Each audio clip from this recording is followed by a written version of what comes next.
Good morning. If you were at a very difficult time in your life and somebody gave you a banknote from a country that no longer existed, how would you respond?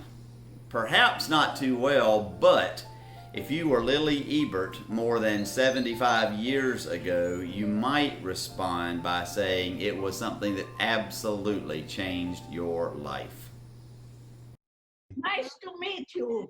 Nice to meet you. So nice to meet you. It is so nice to meet you. I can't believe it. Holocaust survivor Lily Ebert meets the American family of a soldier who liberated her 75 years ago. It brings tears to my eyes, too. really.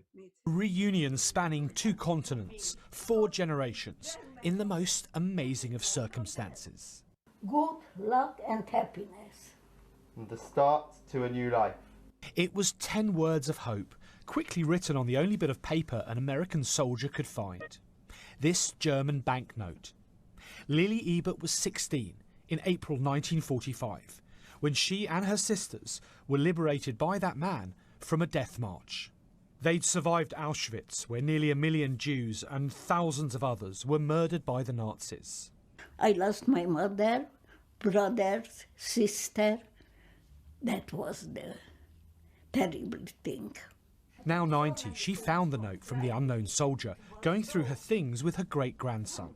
And he turned to social media to find out who the soldier was. So I posted it online in the morning and I left my phone for a few hours, and suddenly I get on Twitter and I had a few thousand notifications, and it was just being shared and liked and constantly going up, and eventually it got to 1 million views.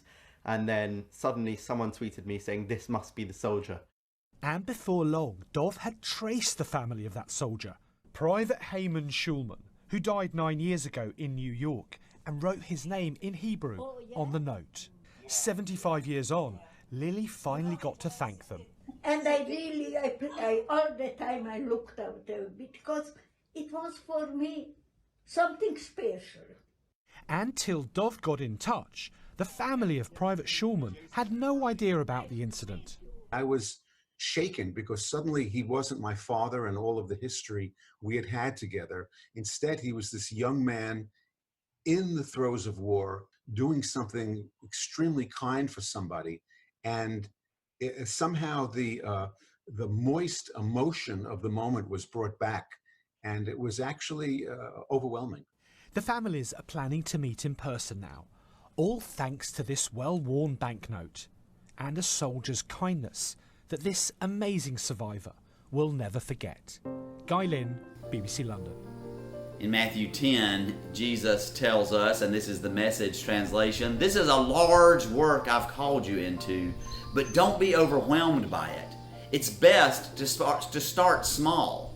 Give a cool cup of water to someone who is thirsty, for instance. The smallest act of giving or receiving makes you a true apprentice. You won't lose out on a thing."